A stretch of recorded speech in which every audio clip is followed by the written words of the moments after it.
ஆமா ஒண்ணா? 1 கிலோ 500 ரூபாயா? இது மாதிரி ஒண்ணு இருக்குன்னே எங்களுக்கு எல்லாம் தெரியாது. எனக்கும் தெரியாதுதான். ஆனா அதுக்கப்புறம் ஒரு சகோதரி வந்து வெளிநாட்டுல இருந்து வந்து எனக்கு வந்து இந்த மாதிரி முடவாட்டு கால கிழங்குன்னு ஒண்ணு இருக்குப்பா, எனக்கு வாங்கி அனுப்புங்க அப்படின்னு சொன்னாங்க.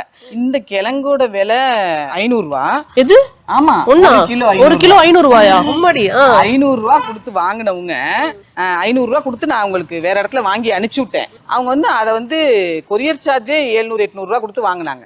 அப்ப அதுல இவ்வளவு விஷயம் என்ன இருக்கு? இவ்வளவு இதையே இவ்வளவு 500 ரூபாய் கொடுத்து இதை வாங்குறாங்க, அப்புறம் கொரியர் சார்ஜ் வேற இவ்வளவு காசு கொடுத்து வாங்குறாங்க, இது என்ன இருக்குன்னு இதை பத்தி தெரிஞ்சுக்க ஆரம்பிச்சு அதுக்கப்புறமா இதை நாங்க தயாரிக்க ஆரம்பிச்சோம். நல்ல ரிசல்ட் இது. ஜனங்கள் மாதிரி நல்லா பதப்படுத்தி அப்புறம் இதை வந்து சூப் மிக்ஸா ரெடி பண்றோம். ஓ சரி. இது வந்து என்ன மாதிரி மருத்துவ குணம் காது? இதை வந்து நாங்க பிசினஸ் மோட்டிவ்ல பண்ணல. இது வந்து நம்ம உடம்பு வலி, கை கால் வலி, இடுப்பு வலி, முடக்குவாதம், மூட்டுவாதம் எல்லாமே குணமாகும். ரொம்ப அருமையா இருக்கும். மழை பெஞ்சாலும் பிரச்சனை இல்லையா? பிரச்சனை இல்ல, மழை பெஞ்சாலும் பிரச்சனை இல்ல. நல்ல வாசனை. இது முழுக்க முழுக்க விளக்கெண்ணெயிலே செய்யறது. மிளகு, ஜீரகம், கடுகு, வெந்தயம் எல்லாம் போட்டு தாளிப்பு வடகம் நல்ல வாசமா இருக்கு. இப்பெல்லாம் இது செய்யறதுக்கு யாருக்கும் டைம் இல்ல. பட் நீங்க வீட்டுல செய்யற மாதிரியே செஞ்சு தந்துட்டு இருக்கீங்கன்னு நினைக்கிறேன். நம்ம செய்ய ஆரம்பிச்சு நிறைய வீடியோ போட ஆரம்பிச்சு நிறைய தாளிப்படம் எல்லாரும் செய்யறாங்க. இது கருவேப்பிலை தான் அஞ்சிட்டு இருப்பாங்க. மசாலாக்கு எல்லாம் கருவேப்பிலை பொடி. கருவேப்பிலை பொடி.